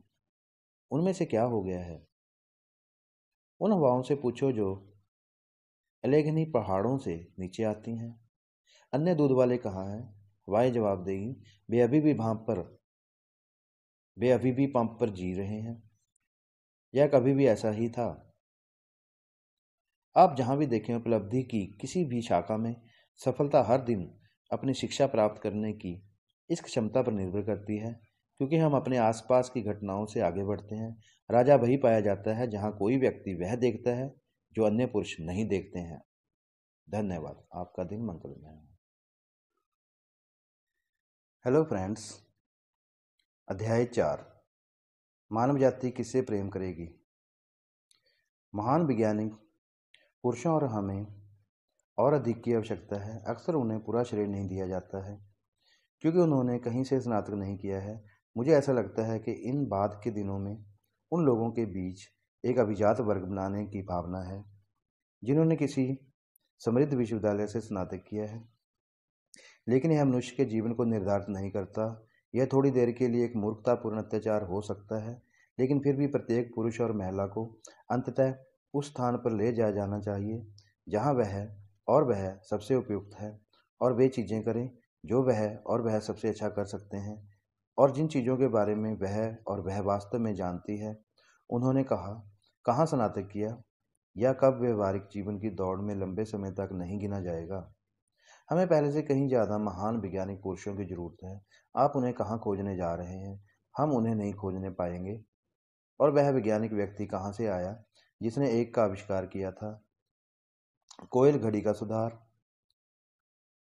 उसकी घड़ी कोयल कोयल कोयल कहने के बजाय जब उसने घंटा मारा तो उसने कहा, मैं तुमसे प्यार करता हूँ, मैं तुमसे प्यार करता हूँ, मैं तुमसे प्यार करता हूँ। उस आदमी ने अपनी पत्नी के साथ रात को घर पर घड़ी छोड़ दी जब वह क्लब में था, यह सोचकर कि यह उसके प्यार का पर्याप्त विरोध होगा। फिर भी कोई भी आदमी जानता है कि तुम मशीनरी से प्रेम नहीं कर सकते। वह केवल एक तथाकथित वैज्ञानिक विचार था। मैंने बहुत पहले नहीं पढ़ा था कि एक महान वैज्ञानिक व्यक्ति ने कहा था कि प्रेम और पूजा केवल भौतिक कारणों का समग्र परिणाम है। वह सत्य नहीं है। प्रेम और उपासना भौतिक कारणों से परे कुछ है। शिक्षित पुरुषों को ऐसा कुछ भी कहने से बेहतर जानना चाहिए। कई मूल्यवान चीजें हैं जो हर आदमी तब तक जानता है जब तक कि उसने उन्हें एक विश्वविद्यालय में नहीं सीखा। इस बात का खतरा है कि एक आदमी इतनी शिक्षा प्राप्त कर लेगा कि उसे वास्तविक मूल्य का कुछ भी पता नहीं चलेगा, क्योंकि उसकी बेकार शिक्षा ने उसके दिमाग से उपयोगी चीज़ों को निकाल दिया है। यह कुत्ते की तरह है। जब मेरे पास एक लड़का था, वह बहुत अच्छा लोमड़ी का कुत्ता था। एक दिन अपने सोचा, और मैंने भी सोचा, कि मैं उसे लड़कों के सामने दिखा दूंगा। हमने लोमड़ी को खलियान के दरवाजे से बाहर जाने दिया, जो कुत्ते के लिए लोमड़ी की शुरुआत को देखने के लिए काफ़ी दूर खुला था। फिर वह रोने और चिल्लाने लगा बाहर निकलने के लिए। मैं बाहर भागा और कुछ लाल मिर्च गिरा दी जहाँ कुत्ते के पहाड़ी पर लोमड़ी का पीछा करने की संभावना थी। फिर मैं वापस गया और दरवाज़ा खोला। कुत्ता लोमड़ी के पीछे भागा, लेकिन जल्द ही लाल मिर्च लेने लगा। फिर वह कराहना और चिल्लाना शुरू कर दिया और रुक गया। चारों ओर चक्कर लगाया और नदी के नीचे भागते हुए अपनी नाक को पानी के नीचे रख दिया। जब से उन्होंने उस काली मिर्च विश्वविद्यालय से स्नातक की उपाधि प्राप्त की, तब से उन्होंने कभी भी लोमड़ी का पालन नहीं किया। उन्होंने शिक्षा को गलत दिशा में जोड़ा था, और ऐसा अक्सर इन वैज्ञानिक पुरुषों के साथ होता है। कि आप जानते हैं कि सबसे विनम्र व्यक्ति, चाहे उसका पेशा कुछ भी हो, स्कूल न जाने के कारण सहज रूप से कुछ चीज़ों को बेहतर तरीके से जानता है। मन को वश में करना बहुत आसान है। जब लड़का ज्योमेट्री या ज्योमेट्री सीखने आता है तो शिक्षक कहेगा, दो समांतर रेखाएं एक साथ कभी नहीं चलेंगी। लड़का ऊपर देख सकता है और पूछ सकता है, मुझे यह बताने का क्या फ़ायदा है? हर आदमी जानता है कि दो समांतर रेखाएं एक साथ कभी नहीं चल सकती। लेकिन वह इसे कैसे जानता है? वह उसके साथ पैदा हुआ है, उसकी स्वाभाविक प्रकृति और प्रवृत्ति उसे बताती है। इसे हम एक समय बिंदु समय सिद्ध कहते हैं, एक समय सिद्ध सत्य। यह तर्क से ऊपर है और सभी संभावित तर्कों से परे है। हम जानते हैं कि दो भाग पूरे के बराबर होते हैं। आप जानते हैं कि जब आप एक सेब को आधा काटते हैं तो उसके दो भाग पूरे के बराबर होते हैं। आप इसे ज्योमेट्री वर्ग को बताते हैं और वे कहते हैं, मैं ही जानता हूँ। इसे हर कोई जानता है, बेशक हर कोई जानता है, क्योंकि यह एक प्राकृतिक वैज्ञानिक तथ्य है कि आप तर्क संगत रूप से सवाल नहीं कर सकते। एक आदमी से पूछो कि आप जानते हैं कि आप मौजूद हैं। वह चारी से देखता है और कहता है, निश्चित रूप से। क्या मुझे नहीं पता कि मैं हूँ? मुझे पता है कि मैं यहाँ हूँ। यह मैं हूँ कि मैं श्रीमती स्मिथ या कोई और नहीं हूँ। बेशक तुम करते हो, लेकिन आप इसे कैसे जानते हो? ईश्वर प्रदत्त वृत्ति से जो आपके साथ दुनिया में आई। पृथ्वी पर कोई भी वैज्ञानिक या स्कूल इसका खंडन नहीं कर सकता है या इसे साबित भी नहीं कर सकता है। यह स्वयं सिद्ध तथ्य है। मुझे पता है कि मैं एक बुद्धिमान व्यक्तिगत पहचान हूँ और मैं इस शरीर में किसी रहस्यमय तरीके से रहता हूँ। मैं जानता हूँ कि वह मेरा हाथ है, लेकिन जो मेरे पास है वह मैं नहीं हूँ। मैं एक अचूक वृत्ति से जानता हूँ कि मैं इस सामग्री से अलग एक आध्यात्मिक प्राणी हूँ। आप जानते हैं कि कोई भी वैज्ञानिक इसे सिद्ध या अस्वीकृत नहीं कर सकता। यह एक सच्चाई है जिसे हम सभी जानते हैं। मुझे पता है कि मैं कभी नहीं मर सकता, और आप इसे तब तक जानते हैं जब तक आप इसे शिक्षित नहीं हो जाते। तेरे ही जीवन में है, यह आपकी मूल प्रवृत्ति का एक हिस्सा है। जब किसी महान विश्वविद्यालय से स्नातक आपके पास आएंगे, युवक, और कहेंगे, मैं आपको साबित कर सकता हूँ कि बाइबल सत्य नहीं है, या मैं आपको साबित कर सकता हूँ कि आपका धर्म झूठा है, आप कह सकते हैं उसके कहा, और उसके लिए आप एक शिक्षित मूर्ख के अलावा कुछ और कुछ नहीं है। क्योंकि जितना अधिक आपने अध्ययन किया है उतना ही कम सत्य आपको पता चलता है। यह केवल व्यक्ति का अपना व्यक्तिगत स्वयं है जो उसकी अपनी धार्मिक प्रवृत्ति को जान सकता है। यह केवल स्वयं ही जान सकता है कि वह ईश्वर के साथ आध्यात्मिक संबंध में है या नहीं। पृथ्वी पर कोई भी शिक्षा इस तथ्य को उल्ट नहीं सकती। हालांकि गलत अध्ययन मन को भ्रमित कर सकता है। जब कोई व्यक्ति अपनी उच्च शिक्षा के साथ धर्म को उल्टने के लिए मेरे पास आता है तो यह मुझे याद दिलाता है कि आर्टेमिस वार्ड ने ऑक्सफोर्ड और कैम्ब्रिज से के उस प्रतिष्ठित स्नातक से क्या कहा था। इस शख्स ने वार्ड को बताया कि उसे उसके शोध से नफरत है। आर्टेमिस वार्ड ने उससे पूछा, आप इन शो के बारे में क्या जानते हैं? और उसने कहा, मैं उनके बारे में सब कुछ जानता हूँ। मैंने 2 विश्वविद्यालय से स्नातक किया है। तब आर्टेमिस वार्ड ने कहा है, आप मुझे मेन में एक किसान की याद दिलाते हैं जिसके पास एक बछड़ा था जो 2 गायों का दूध चराता था, और जितना अधिक दूध उसे मिला वह उतना ही बड़ा बछड़ा था। शिक्षा का कभी कभी धार्मिक जीवन पर ऐसा प्रभाव पड़ता है। किसी प्रकार की जितनी अधिक मानसिक शिक्षा आपको कम मिलती है, आप अपनी प्राकृतिक धार्मिक प्रवृत्ति के बारे में जान सकते हैं। आज की एक बड़ी आवश्यकता है, और पुरुषों और महिलाओं के लिए प्रार्थना अब स्वर्ग तक जाती है, जिनके मानव जाति प्रेम करेगी। प्रेम क्योंकि वे महान उपकारक हैं। प्यार करते हैं क्योंकि जब वे पैसा कमा रहे होते हैं या अपने लिए प्रसिद्धि या सम्मान प्राप्त कर रहे होते हैं तो वे हमेशा मानवता को आशीर्वाद दे रहे होते हैं। मुझे अब बहस नहीं करनी चाहिए। मैं उदाहरण दूंगा क्योंकि आप दृष्टांतों को याद कर सकते हैं और आप एक तर्क भूल सकते हैं। कलाकारों की बहुत ज़रूरत है। ईसाई सभ्यता की प्रकृति में इतनी आवश्यकता है कभी नहीं थी जितनी अब महान चित्रकारों की है। इन सभी दीवारों को कुछ महान दिव्य सत्य सिखाने वाले शानदार चित्रों से ढका जाना चाहिए, और हर स्कूल, घर, हाँ, हर खलियान पर कुछ चित्र होना चाहिए जो निर्देश और प्रेरणा देगा। हमारे सभी बच्चे चलती फिरती तस्वीरों में जाना चाहते हैं, और इससे पता चलता है कि मानव जाति के निर्देश के लिए चित्रों में क्या एजेंसी है। हमें हजारों कलाकारों की ज़रूरत है। यह मेरे लिए कोई आश्चर्य की बात नहीं है कि न्यूयॉर्क के एक व्यक्ति को मूविंग पिक्चर में के काम के लिए प्रति वर्ष $35,000 का वेतन मिल रहा है, क्योंकि वह कुछ ऐसा देखता है जिसे अन्य लोगों ने नहीं देखा है। यह कोई आश्चर्य की बात नहीं है कि उस शहर का एक बड़ा स्टोर विज्ञापन का भुगतान करता है। आदमी $21,000 प्रति वर्ष वेतन वह वही देख सकता है जो बाकी जनता नहीं देखती। हमें महान कलाकारों की जरूरत है, उनमें से सैकड़ों। आप उन्हें कहाँ खोजने जा रहे हैं? आप कहेंगे कला विद्यालय में, लंदन में नेशनल गैलरी में, या पेरिस में लोवर में, या रोम में। ठीक है, हो सकता है कि आप कहेंगे और करेंगे, लेकिन यह आपके सिद्धांत के लिए दुर्भाग्यपूर्ण बात है कि अमेरिका के महानतम चित्रकारों में से एक ने बिल्ली की पूंछ से पेंटिंग की। यह एक और ज्ञानवर्धक बात है कि शिकागो में विश्व मेले में लैंडस्केप पेंटिंग के लिए सर्वोच्च पुरस्कार पाने वाले व्यक्ति ने अपने जीवन में कभी भी रंग या ड्राइंग में सबक नहीं लिया। लेकिन यह ना तो पाठों के खिलाफ और ना ही स्कूलों विश्वविद्यालयों के खिलाफ बहस करता है।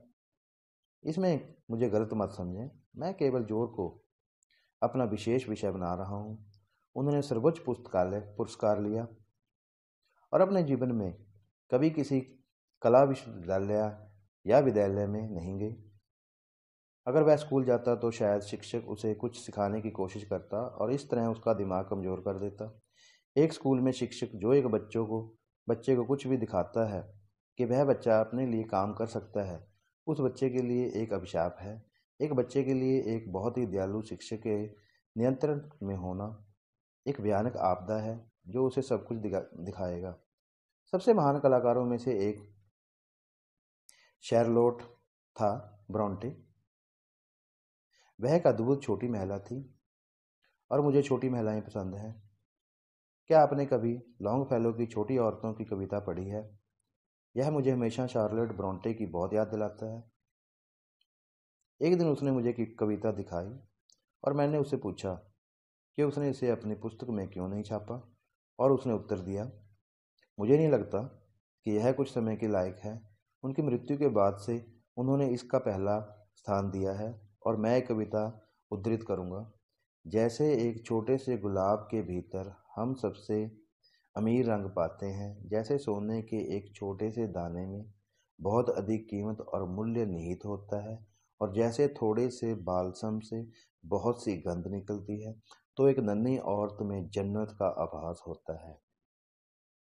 शार्लोट ब्रोंटे दिव्य स्त्री में के उन अद्भुत विचित्र सुंदर छोटे सुसंस्कृत संयोजनों में से एक थे जिनका कोई भी व्यक्ति वर्णन नहीं कर सकता है। उसके हाथों में एक छोटा भाई था, और जब एक युवती के हाथों में एक छोटा भाई होता है तो उसके हाथ भरे होते हैं। एक छोटा भाई दिमाग का मंद, उंगली का नाड़ी और कलाकार बनने के योग्य नहीं था, लेकिन उसकी बहन ने ठान लिया था कि वह एक चित्रकार होना चाहिए, और उसे किनारे पर गांव और जंगल में ले गया और कहा, सब कुछ ध्यान से देखें और ध्यान से देखो। अंत में उन्होंने दूसरा पुरस्कार हासिल किया।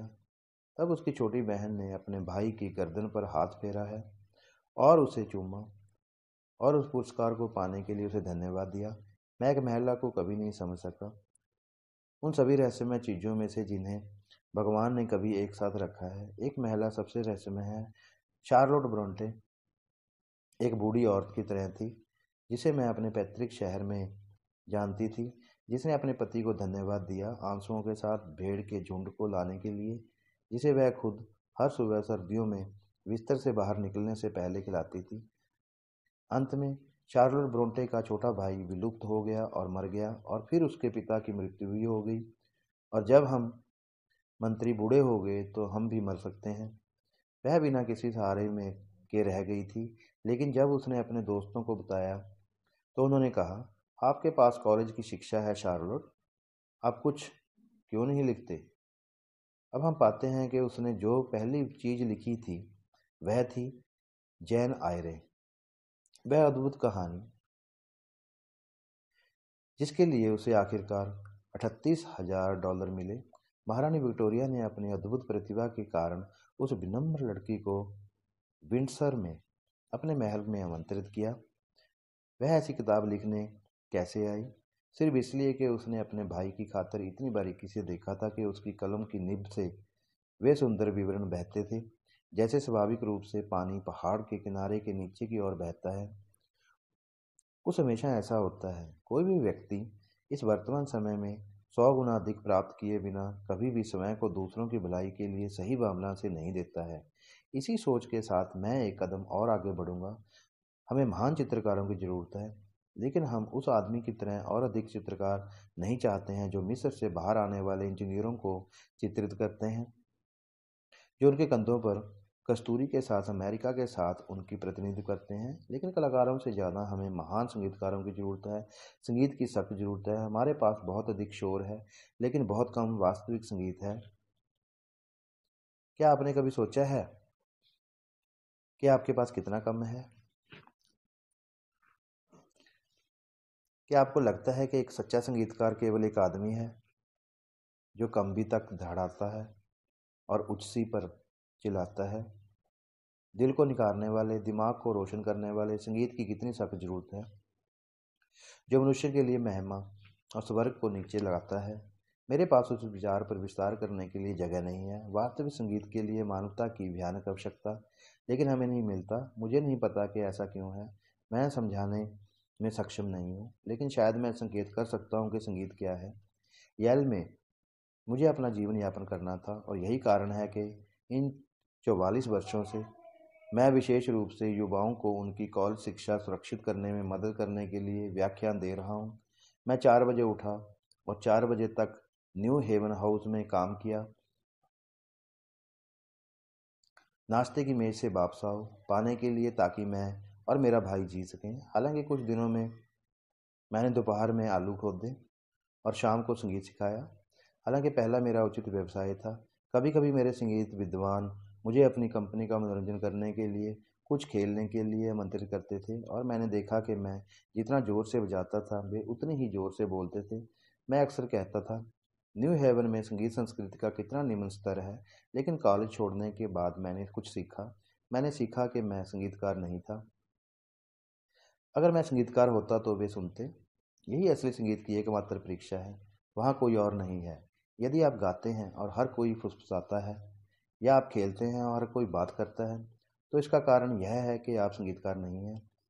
मैं आपको यहाँ यह बताने की हिम्मत करता हूँ कि जब हम अकेले होते तो मैं आपसे व्यक्तिगत रूप से यह कहने की हिम्मत नहीं करता। पृथ्वी पर कोई भी व्यक्ति नहीं है जो एक पियानो पर ड्रम बजाने वाले व्यक्ति के रूप में वर्ग इंच तक इतने झूठ झूठ बोल सकता है। संगीत क्या है? संगीत पूरी तरह से एक व्यक्तिगत मामला हो सकता है,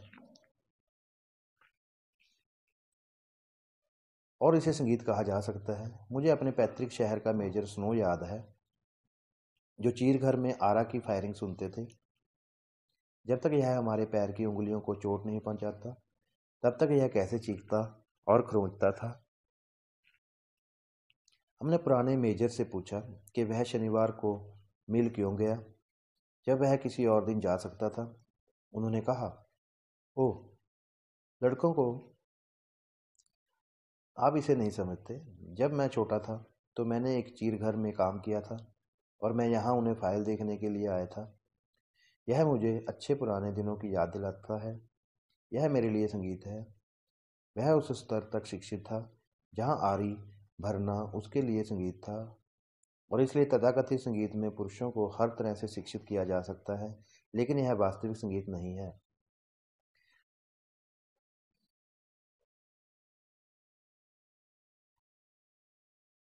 अब क्या वह संगीत था? क्या यह पूजा थी? और क्यों? अगर मैं उस पवित्र स्थान पर खड़ा होता और लोगों को सकारात्मक रूप से शब्द दिलाता, तो यह उस शेल्फ पर उस प्रदर्शनी से बड़ा अपवित्रता नहीं होता। क्या आपको लगता है कि जीवित ईश्वर की आराधना उच्च उड़ान, आतिशबाजी, ध्वनिकी में ट्रेपेज प्रदर्शन द्वारा की जानी चाहिए? ना पूजा थी ना संगीत।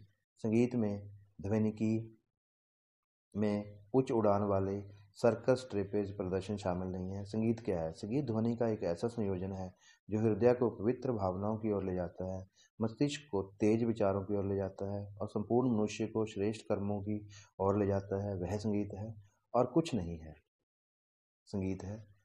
आप केवल यह पता लगा सकते हैं कि आप संगीतकार हैं या नहीं हैं जब आप गाते हैं तो आप लोगों का ध्यान आकर्षित करते हैं, और क्या आप उनकी याददाश्त और उनके चरित्र को प्रभावित करते हैं। धन्यवाद। आपका दिन मंगलमय। हेलो फ्रेंड्स, अध्याय 5, वक्ता की आवश्यकता। हमें महान वक्ता चाहिए। जरूरत कुछ चिंताजनक है। मुझे अक्सर चोटाकवास और गीतकारों में व्याख्यान देने के लिए बुलाया जाता है, और समितियां अक्सर मुझसे किसी ऐसे पुरुष या महिला की सिफारिश करने का आग्रह करती हैं जो सार्वजनिक मंच पर जगह भर देगा। वे उन लोगों के लिए अद्भुत पुरस्कार प्रदान करते हैं जो यह अच्छा करेंगे और यह अच्छा करेंगे। आज हमारे देश में कोई भी पुरुष या महिला जीवित नहीं है जिसे एक महान वक्ता कहा जा सकता है।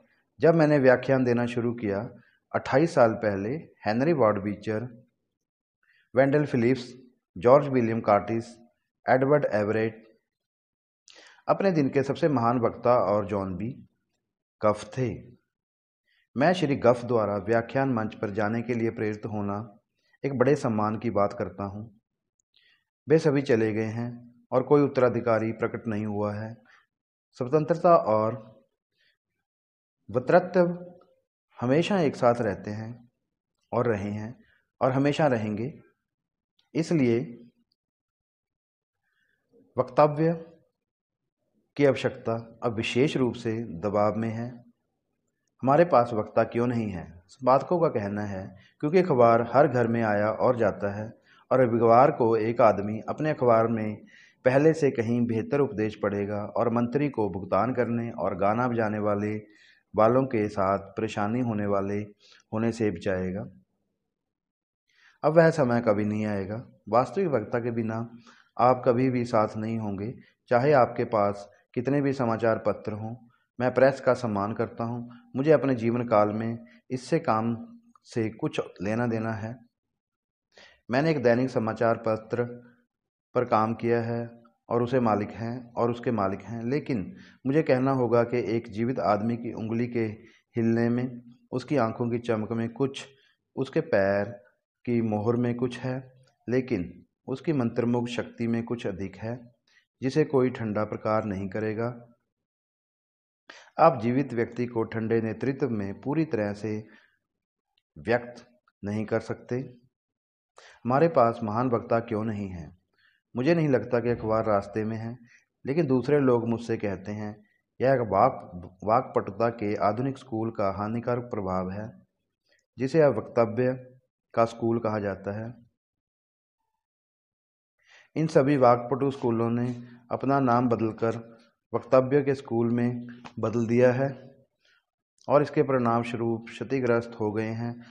हमारे देश की संभावना हो सकता है कि वाक्यपंथी स्कूल वक्तव्य का स्कूल बिल्कुल भी ना हो। यह वक्तव्य में बाधा हो सकती है। यह इस बात पर निर्भर करता है कि शिक्षण क्या है। वाक्पटुता और वाक्पटुता के बीच एक व्यापक अंतर है।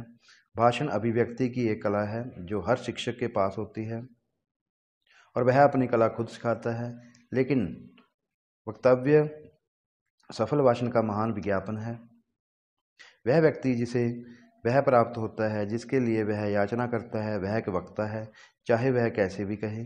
यदि आप कुत्ते को बुलाते हैं और वह आता है तो वह वृत्तपूर्ण है। अगर वह भाग जाता है तो वह वाक्पटुता है। हमारे पास बड़े वक्ता क्यों नहीं है? वाक्पटुता के यह स्कूल के मुझे एक घटना की याद दिलाते हैं जो लगभग 17 साल पहले हुई थी। मुझे विश्वास नहीं है कि मैं अब इसका उल्लेख करके किसी की भावनाओं को आहत करूंगा। एक दिन भाषण के प्रोफेसर बीमार थे और लड़के मेरे पीछे आ गए। वे चाहते थे कि मैं आ जाऊं क्योंकि शिक्षक दूर था, और मैंने उस कक्षा में जाकर मनोरंजन करने का संकल्प किया और इसे एक पाठ के लिए पारित कर दिया। प्रोफेसर अक्सर ऐसा करते हैं। जब मैं कक्षा में आया तो मैंने आगे की सीट पर बैठे लड़के से कहा, वाकपन में आपका आखिरी पाठ क्या था? लड़कों में से एक ने कहा, पीटर पाइपर अचार पीकर मसालेदार मिर्च के 6 टुकड़े उठाए। अगर अचार बीनने वाला पीटर पाइपर ने मसालेदार मिर्च के 6 टुकड़े उठाए, मसालेदार मिर्च के 6 टुकड़े कहाँ हैं जिन्हें पीटर पाइपर ने चुना था? वाक्पटुता में वह होंठ व्यायाम है। मैंने उस युवक से कहा, मैं वाक्पटुता नहीं सिखाऊंगा, लेकिन मैं चाहता हूं कि आप आकर इस कक्षा में उसी तरह पहुंचाएं जैसे आप दर्शकों को देते हैं। लड़के ने ऊपर आकर अपने पाँवों की उंगलियों को और अपने हाथों को और अपनी बगल में रख लिया, क्योंकि वह हाव भाव के अध्ययन तक नहीं पहुंचा था। वह बहुत तेजी से और जोर से चिल्लाया, पीटर पाइपर, अचार पीकर मसालेदार मिर्च के 6 टुकड़े उठाए। अगर पीटर पाइपर पाइपिंग मसालेदार मिर्च के 6 टुकड़े उठाते हैं, पीटर पाइपर द्वारा चुनी गई मसालेदार मिर्च के टुकड़े कहाँ हैं?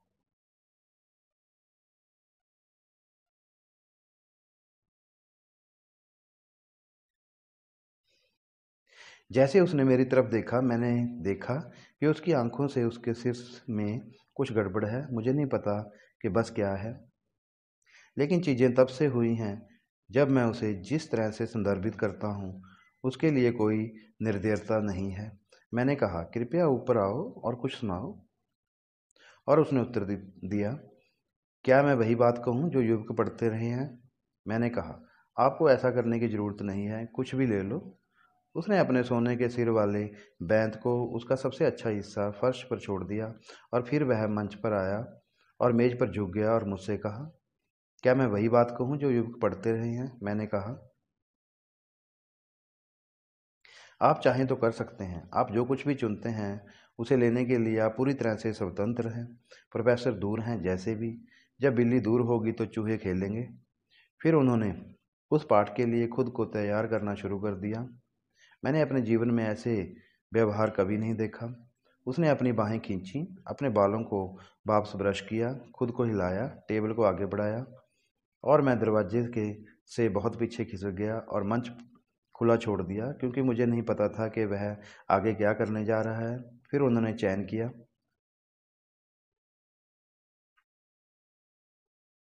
उन्होंने प्रत्येक पंक्ति में आर अक्षर को संबंधन में घुमाया। उस वर्ग ने विस्मय से देखा और जब तक उसने उसे दोहराया तब तक तालियां बजाई। यह अभी भी वाक्पटुता थी, लेकिन यह वक्ता नहीं थी। उन्होंने सोचा कि वृत्तत्व में आर को रोल करना और खुद को रोल करना शामिल है। यह सब चीज़ें कहाँ सीखते हैं?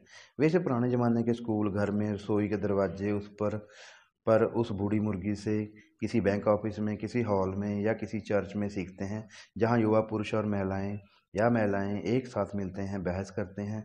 स्वाभाविक रूप से उनका मतलब है और फिर ध्यान दीजिए दें जिस पर वे बहस करते हैं उसका प्रभाव, दोष सिद्धि या सुनने वालों की कार्रवाई के बाद यही देखने की जगह है।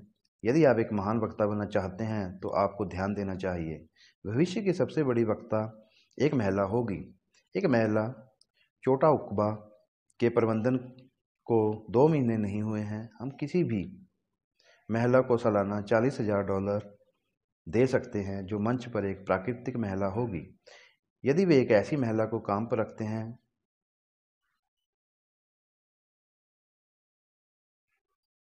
तो उनकी इतनी आवश्यकता होगी। धन्यवाद। आपका दिन मंगलमय हो। अध्याय 6, महिला का प्रभाव। अगर महिलाएं वोट देती हैं तो उनका कोई हिसाब नहीं होगा जब तक कि वे नेता ना हों। मतदाता को अनजाने में एक डिब्बे में कागज का एक टुकड़ा रखने से कोई विशेष लाभ नहीं होता है, लेकिन 10,000 वोटों को प्रभावित करना बहुत बड़ी बात है। अगर महिलाओं को मताधिकार के तहत अपने अधिकार का प्रयोग करना है तो उन्हें यही करना चाहिए। सिंहासन के पीछे उनका प्रभाव होना चाहिए, ना कि केवल एक मतदाता। जब मैं जिला स्कूल में एक लड़का था तो एक स्थानपन्न शिक्षक आया और हम सभी उस छोटी महिला से प्यार करते थे। हम वह सब कुछ करेंगे जो उसने हमसे करने के लिए कहा था। एक दिन उस स्थानपन्न शिक्षक, जिसे प्रथम श्रेणी का प्रमाण पत्र नहीं मिला, ने एक महिला की एक कविता की नकल की और मुझसे इसे पढ़ने के लिए कहा। यदि आप समुद्र पर नहीं जा सकते हैं, सबसे तेज बेड़े में से एक, शक्तिशाली बिलों पर रॉकिंग, मिलने वाले तूफानों पर हंसना। उसने मुझे इसे एक बार पढ़ने के लिए कहा और फिर उसने कागज को पलट दिया और कहा, अब रसेल इसे दोहराओ। मैंने कहा, मैंने इसे दिल से नहीं सीखा है। उसने कहा, इसे दिल से मत सीखो, मैं फिर कोशिश करूंगी। इसलिए उसने दूसरी कविता लिखी, यदि आप यात्रा करने के लिए बहुत कमज़ोर हैं, पहाड़ के ऊपर खड़ी और ऊंची। फिर उसने मुझसे कहा, अब रसेल इसे एक बार पढ़ो और प्रत्येक शब्द को ध्यान से देखें और दूसरी बार एक शब्द को ना देखें। मुझे नहीं पता कि उसने इसकी मांग क्यों की। मैंने मनोविज्ञान की कई किताबें में देखा है और कई जगहों पर इसका पता लगाया है। मेरे पास इसका कोई स्पष्टीकरण नहीं है और मैं आपसे मेरे लिए सोचने के लिए कहता हूँ, क्योंकि यही सच्चाई है। मैंने दूसरा पद लिखा और लिया और जैसा उसने मुझे करने के लिए कहा था उसे पढ़ लिया। फिर उसे उसने पलट लिया और कहा, कृपया इसे दोहराएं। मैंने कहा, मैं इसे दोहरा नहीं सकता, मैंने इसे दिल से नहीं सीखा है। उसने उत्तर दिया, ऐसा फिर से मत कहो, बस अपनी आंखें बंद करो और उन छंदों को देखने का मानसिक प्रयास करो और फिर इसे पढ़ो। मैंने अपनी आंखें बंद कर ली और कहा, ओह, यह सब अंधेरा है। तब वह बहुत परेशान लग रही थी और बोली, अब रसैल ऐसा मत कहो, क्या तुम वह करने की कोशिश नहीं करोगे जो मैं तुमसे करने के लिए कहता हूँ? मुझे लगा कि वह छोटी औरत रोने वाली है, तो मैंने कहा, हाँ, मैं जो कर सकता हूँ वह करूँगा। उसने कहा, अपनी आंखें फिर से बंद करो और अपनी आंखें बंद करके एक दृढ़ प्रयास करो उस कविता को देखने के लिए जैसे कि वह तुम्हारे सामने थी। मैंने अपनी आंखें बंद कर ली और वह प्रयास किया और इसे स्पष्ट रूप से देखा, जैसे कि मैंने इसे अपनी खुली आंखों के सामने रखा था। जब तक मेरी आंखें बंद थी, मैं दो शब्दों को देख सकता था और मैंने इसे पूरी तरह से पढ़ा, शब्द के लिए शब्द, और मैंने इसे पीछे की ओर, शब्द के लिए शब्द, शुरुआत तक पढ़ा। मुझे लगा कि मैंने कोई भूत देखा है। मैं घर गया और अपने पिता को बताया कि क्या हुआ था और वह चरागाह से स्कूल घर में पहुंचे और शिक्षक से कहा, यदि आप फिर से अपने मूर्खतापूर्ण अंधविश्वास के लिए लिप्त हो गए तो आप उसे उस स्कूल घर में फिर कभी नहीं पढ़ाएंगे। यह उसके लिए असुविधाजनक रहा होगा और जहाँ तक मुझे पता है उसका रहस्य उसके साथ कब्र में चला गया। फिर भी मैं क्या नहीं दूंगा अगर मैं दुनिया के सामने अब वह रख सकता जो उस छोटी लड़की को पता था। हमारे सभी शिक्षण संस्थान जिनके लिए मैंने इतने वर्षों तक मेहनत की है, उस एक रहस्य की तुलना में कुछ भी नहीं देगा। यदि मैं इसे आपको दे सकता हूँ, एक दृश्य को देखने और अपनी आंखों को बंद करने और इसे वापस लाने में सक्षम होने का रहस्य, फिर से इसका विस्तार करने से विस्तार से अध्ययन करें। उस पंक्ति में मेरे पास महान व्यक्तिगत शक्ति नहीं है, लेकिन मैंने एक आदमी को देखा है जो सुबह के अखबार का एक कॉलम लेता है और उसे पढ़ता है और मुझे पेपर देता है और अपनी आंखें बंद करके उसे पढ़ता है और शायद ही कोई गलती करता है। मुझे नहीं पता कि मैंने कभी किसी ऐसे व्यक्ति को देखा जो चूक था, लेकिन शायद ही कभी वह गलती करता हो। अक्सर वह मुझे बता सकता था कि अल्प विराम, अर्ध विराम और अन्य विराम चिन्ह कहाँ हैं। मैं नहीं मानता कि कोई सामान्य बच्चा है जो शक्ति के लिए मानसिक रूप से सक्षम नहीं है। जब उसके पास एक शिक्षक होता है जो समझता है कि इसे कैसे विकसित किया जाए, वह छोटा शिक्षक जिसके पास केवल द्वितीय श्रेणी का प्रमाण पत्र था, महान संस्थानों की अध्यक्षता करने वाले कई महान व्यक्तियों की तुलना में मनोविज्ञान के बारे में अधिक जानता था। आल्प्स में कुछ साल पहले ब्राइटन, इंग्लैंड के मूल निवासी प्रोफेसर स्लेटन थे। वह देश के सर्वश्रेष्ठ वनस्पति शास्त्रियों में से एक थे। उनकी पत्नी की मृत्यु हो गई और उनके पास 5 से 6 साल की उम्र के बीच एक छोटा बच्चा था। वे चमोनी घाटी में होटल डेस आल्प्स में सवार हुए। एक सुबह वह अपनी छोटी लड़की को मेर डी ग्लास ले गया और फिर उसने उसे होटल पास चलने के लिए कहा, यह कहते हुए कि वह शाम को उसके पास लौट आएगा। उसने अपने पिता को अलविदा कहा और उसे माउंट ब्लॉग को जंगल में जाते देखा और वह वापस भाग गई। वह शाम को नहीं लौटा और वह रात भर बैठी रही और चिंतित रही। और भोर को वह होटल से बाहर भागी और उस रास्ते पर दौड़ी जिस रास्ते पर उसने अपने पिता को देखा था। फिर दौड़ते हुए वह बड़े बर्फ से ढके पहाड़ के किनारे पर चढ़ने लगी। वह अचानक एक ऐसे स्थान पर आ गई जहाँ पथ एक प्रक्षेपित अवक्षेप के साथ 280 फीट लंबतम चट्टान के एक प्रांगण के चारों ओर, जो कुछ फीट पीछे स्थित था, के चारों ओर दौड़ता था।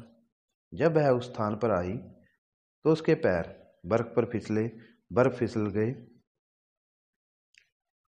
और वह किनारे पर इतनी नीचे और नीचे खिसक गई कि उसकी उंगलियां किनारे पर काई में फंस गई और एक पैर लगभग 1 इंच के प्रक्षेपण पर टिका हुआ था। जैसे ही वह वहां लटकी, वह चिल्लाई, पापा। उसके पिता ने वह रोना सुना। वह घाटी में इतना नीचे था कि वह उसे देख नहीं सकता था, लेकिन वह उसकी आवाज़ सुन सकता था। उसने इसे पहचान लिया और उसने महसूस किया कि उसकी एक भयानक आवश्यकता है। मानवता ने उसे बुलाया। वह घाटी के उस पार दौड़ा और पथ पर चढ़ गया। रास्ते में एक पेड़ था जिसके पास उसने पहले देखा था कि एक कुल्हाड़ी है। उसने कुल्हाड़ी को बाहर निकाला और एक पेड़ की ओर भागा जहां उसने पहले देखा था कि एक रस्सी थी जिसका इस्तेमाल कोयला जलाने वालों ने चट्टान से कोयले को नीचे जाने के लिए किया था। उसने कुल्हाड़ी से रस्सी को काटा, कुल्हाड़ी फेंक दी और चारों ओर रस्सी बांधकर, जैसा कि उसने देखा कि गाइड जो बर्फ के समुद्र पर यात्रियों को ले जाते हैं, वह तब तक दौड़ा जब तक कि अचानक वह उस स्थान पर नहीं आ गया जहां उसकी छोटी लड़की फिसल गई थी। वह 20 फीट नीचे उसके बालों में विदाई देख सकता था और सभी के बीच बर्फ की चमक थी। उसके दिल ने धड़कना बंद कर दिया होगा, लेकिन वह अचानक चिल्लाया, पिताजी आ गए हैं, कस कर पकड़ो। वह चिल्लाई, मैं अब और नहीं रुक सकती। वह मुड़ा और उसे धमकाया, हे माता पिता, आप कोई भी हों, आप अपने बेटे और बेटी को शरीर क्या नैतिक मृत्यु से बचा सकते हैं। जब वे युवा हों तो उन्हें आज्ञा पालन करने के लिए प्रशिक्षित करें। उसकी उंगलियां फिर से कस गई और उसने रस्सी को एक पेड़ के बट के चारों ओर फेंक दिया जिसे उसने देखा था और खुद को उस बर्फ पर तेजी से नीचे जाने दिया। उसने अपने छोटे बच्चे के साथ पकड़ने की कोशिश की, लेकिन वे काई में गहरे पिघल गए थे और उसने खुद को उसके बगल में छोड़ दिया और उसकी पोशाक पकड़ ली और उसे अपने पास खींच लिया। दोनों चट्टान के किनारे से लटके हुए थे और रस्सी का सिरा उसके हाथ में था और उसका हाथ बर्फ पर था। उसने अपने आप को ऊपर खींचने की कोशिश की, लेकिन रस्सी ने 1 इंच भी नहीं दिया और फिर उसने अपनी छोटी लड़की को ऊपर धकेलने की कोशिश की, लेकिन जमी हुई उंगलियों से वह चढ़ नहीं सका। वहां वे ऊंचे आल्प्स में अकेले ही लटके रहे। क्या वह दांतेदार चट्टानों पर गिरेगा और कुचलकर मार डाला जाएगा? नहीं, वह नहीं गिरेगा क्योंकि वह एक राजा है। उन्होंने अपने दैनिक अवलोकन का उपयोग किया है। हालांकि वे एक विश्वविद्यालय से स्नातक हैं। उसने कुछ और देखा था। उसने देखा था कि जब कुत्ते मारते हुए यात्रियों को देखते हैं तो कैसे चिल्लाते हैं। वे सेंट बर्नार्ड कुत्ते, जब भी वे एक मृत शरीर या बेहोश पड़े हुए व्यक्ति को पाते हैं तो हमेशा एक अजीब तरीके से चिल्लाएंगे। वे कुत्ते एक वास्तुकार की तुलना में ध्वनिकी के बारे में अधिक जानते हैं। वे कैसे जानते हैं? भगवान ने उन्हें बताया। जब एक कुत्ता उस रोने का उच्चारण करता है तो उसे मीलों मील तक सुना जा सकता है। प्रोफेसर ने कुत्ते की आवाज़ का अनुकरण किया और जब वह घाटी के नीचे बज उठा तो कोयला जलाने वालों ने उसे सुना और लकड़ी के हेलीकॉप्टरों ने सुना। उन्होंने कहा, वह एक कुत्ता है और एक कुत्ता उस तरह कभी नहीं चिल्लाता जब तक कि उसे एक मरते हुए आदमी को नहीं मिला। इसलिए अपनी कुल्हाड़ियां और बंदूकें नीचे फेंक और बर्फ के ऊपर से पुकार की आवाज़ की ओर दौड़ते हुए वे अचानक मौके पर आ गए। उन्होंने रस्सी को पकड़ लिया और उनमें से एक तेजी से नीचे गिरा और छोटी लड़की का हाथ पकड़कर उसके ऊपर से गुजरा और फिर प्रोफेसर की बाँह पकड़कर उसे उठा लिया, जबकि अन्य ने रस्सी को खींच लिया। इस प्रकार वे उसे ऊपर खींच लिया। प्रोफेसर बर्फ के बहाव पर गिर गया और बेहोश होकर गिर पड़ा। लेकिन वह एक राजा था। उसने मानवता की पुकार सुनी। जब उसने यह सुना तो वह जानता था कि कुल्हाड़ी कहाँ है। उसने अपने दैनिक अध्ययन का उपयोग इस तरह से किया कि वह जानता था कि पुरानी रस्सी कहाँ है और उसे बांधना जानता था, और वह जानता था कि मदद के लिए कैसे पुकारना है। जब भी आप पृथ्वी पर एक सफल पुरुष या महिला पाते हैं तो आप हमेशा पाएंगे कि यह एक पुरुष या महिला जो मानवता की पुकार सुनती है और जिसने अपने दैनिक अवलोकन के साधनों का इतना उपयोग किया है कि वह जानता है कि उन लड़ाइयों को लड़ने के लिए हथियार कहाँ है या जहाँ साधन है जिनसे पुरुषों को राहत मिलती है। मैं आपके दिमाग में उस प्रोफेसर की भावनाओं को एक अंग्रेजी वाक्यांश के उदाहरण के से बेहतर नहीं बता सकता था जिसे उन्होंने अपनी वैज्ञानिक पुस्तकों पर अंग्रेजी में छापा था, हालांकि किताबें फ्रेंच में प्रकाशित हुई थी। हम उनके लिए जीते हैं जो हमसे प्यार करते हैं, उन लोगों के लिए जो हमें सच जानते हैं, हमारे ऊपर झुके हुए आकाश के लिए, उस अच्छे के लिए जो हम कर सकते हैं, उन गलतियों के लिए जिनमें प्रतिरोध की कमी है, प्रत्येक कारण के लिए जिसे सहायता की आवश्यकता है, दूर के भविष्य के लिए, उस अच्छे के लिए जो हम कर सकते हैं। धन्यवाद। आपका दिन मंगलमय हो। यह पुस्तक यहीं समाप्त होती है। अगर आपको यह पुस्तक अच्छी लगी तो मेरे चैनल को, जिसका नाम बुकजिला है, लाइक, शेयर और सब्सक्राइब कर दीजिए। इससे मुझे लगातार प्रोत्साहन मिलेगा और मैं अगली किताब जल्द से जल्द आपके लिए पब्लिश करूँगा। धन्यवाद।